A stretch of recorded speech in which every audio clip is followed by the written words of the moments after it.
Genprex is a clinical-stage biotechnology gene therapy company focused on developing novel therapies for cancer and metabolic disease, especially diabetes. Their core technology is the Oncoprex R delivery system, a non-viral lipid nanoparticle system designed to deliver therapeutic genes, plasmids, into target cells in a systemic fashion, ideally with tumor selectivity or tissue specificity. Their lead candidate is Reqorsa, Quiratus Eugen ozaplasmid, in the oncology domain, with ongoing trials in and small cell lung cancer, often in combination with immunotherapies. They also maintain a diabetes gene therapy program under the name GNPX-002. In mid-2025, Genprex announced its second quarter results for the period ended June 30th. The company reported a net loss of about $4.67 million, improved compared with a loss of $6.5 million in the same period the prior year. The basic loss per share from continuing operations was approximately $0.17 per share. Over the first half of the year, Genprex posted a net loss of about $8.64 million versus $12.46 million the year before. So the trend is toward lower losses, though they remain meaningful. It is important to note that even though the loss narrowed, Genprex still generates essentially no commercial product revenue. Its operations are funded via capital raises, grant support, licensing deals, equity issuances, and other non-operating finance mechanisms. In its disclosures, the company emphasizes progress in clinical trials, intellectual property, and pre-clinical work rather than product sales.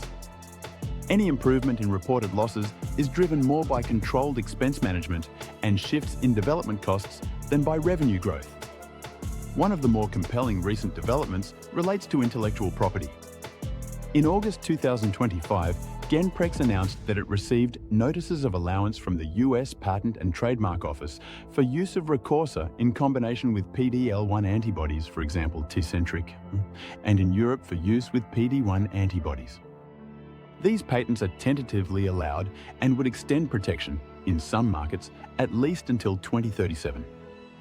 That kind of patent runway is meaningful for a biotech company, especially when combination therapy with immune checkpoint inhibitors is a common clinical approach. It strengthens the company's position and helps protect potential downstream commercialization if trials succeed. From market screener, investing, Genprex also continues to advance its pipeline in other areas. In February 2025, collaborators published a preclinical study showing that NPRL2 gene therapy delivered via the Oncoprex system had anti-tumor activity in KRAS, STK11 mutated, anti-PD-1 resistant non-small cell lung cancer xenograft models.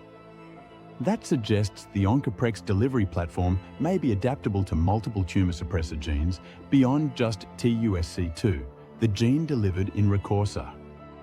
This flexibility is strategically valuable.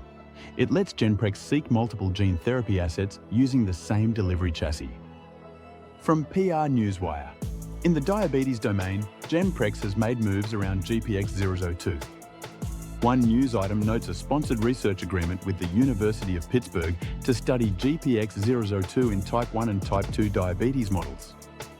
The company also presented positive preclinical data at the American Diabetes Association sessions, showing in human primate or induced diabetes models evidence of gene expression and functional effects, glucose regulation, insulin metrics.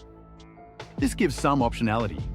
If their diabetes program shows translational potential, it could become a parallel value driver beyond the oncology side. From Stock Titan. On the corporate side, Genprex issued a stockholder letter in August 2025, reaffirming that it is executing core strategies, advancing clinical trials, and maintaining a lean cost structure. The letter emphasizes clinical development milestones in oncology and diabetes and signals expected upcoming catalysts in the second half of 2025. From press release. Strengths of Genprex include its differentiated non-viral delivery technology, which avoids some of the safety, immunogenicity, and manufacturing difficulties of viral vector approaches. Its expanding patent protection, especially for combinations with checkpoint inhibitors, and its flexible pipeline across cancer and metabolic disease. The ability to repurpose or pivot the delivery system among multiple genes gives it optionality. Also, narrowing of losses in recent quarters shows disciplined cost control, which is a critical trait for a biotech at this stage. But the risks are substantial and must be front of mind. First, Genprex remains unprofitable with no commercial revenue. It is highly dependent on capital markets, grants, or partnerships, making dilution risk a constant. If funding is unavailable or more costly, its operations could be constrained. Second, clinical trial risk is high. Failures, safety issues, lack of efficacy, or regulatory delays could derail the path. The combination trial space, Reqorsa and checkpoint inhibitors, is competitive, and success in that domain is not guaranteed. Third, even with patents allowed, enforcement and final granted claims may differ. Competitors or generic paths always threaten biotech. Fourth, translation from preclinical to human is notoriously difficult. Promising animal or xenograft results often fail in human trials. Fifth, the development timelines are long. Investors must have patience. It may take years before a product reaches market. Sixth, biotech valuation is highly sensitive to headline news, regulatory or trial readouts, and investor sentiment. The stock may be volatile and susceptible to overreaction. In valuation terms, Genprex trades more on future optionality than present fundamentals. Market participants are pricing in success in trials, licensing deals, partnerships, and commercialization. The multiple is essentially speculative. It reflects belief in platform value, not current earnings. To anchor a valuation view, you'd likely build scenario models, e.g., assuming successful phase 2 results, entry into markets, licensing fees or revenue shares, cost of goods, discounting cash flows many years out, and probability adjustments for trial risk. Because of the startup and clinical stage status, traditional metrics like price to earnings are irrelevant now. What might the potential scenarios look like?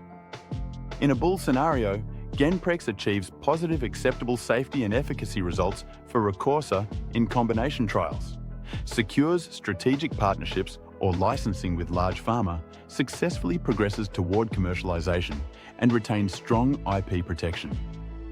The diabetes program could also show promise and attract interest. In that case, the stock could re-rate dramatically. In a base case, Genprex delivers incremental trial progress, extends timelines, continues to raise capital, and remains a long runway play. Returns would be more modest and volatile. In a downside case, trial failures, regulatory setbacks, inability to raise adequate funds, or competitive pressures could severely damage valuation and investor confidence. Given all of this, my view is that Genprex is a speculative buy for experienced biotech investors who understand and accept the high risk, long timelines, and binary outcomes inherent in gene therapy investing. It is not appropriate as a stable or income investment. For those who believe in non-viral gene delivery, tumor suppressor gene therapy, and who want exposure to ASML, nimble biotech with optionality, Genprex offers upside asymmetry if trials succeed. But you should size your position carefully, prepare for volatility, and set clear stop and review points tied to clinical readouts, capital raises or dilution events, and patent or regulatory milestones.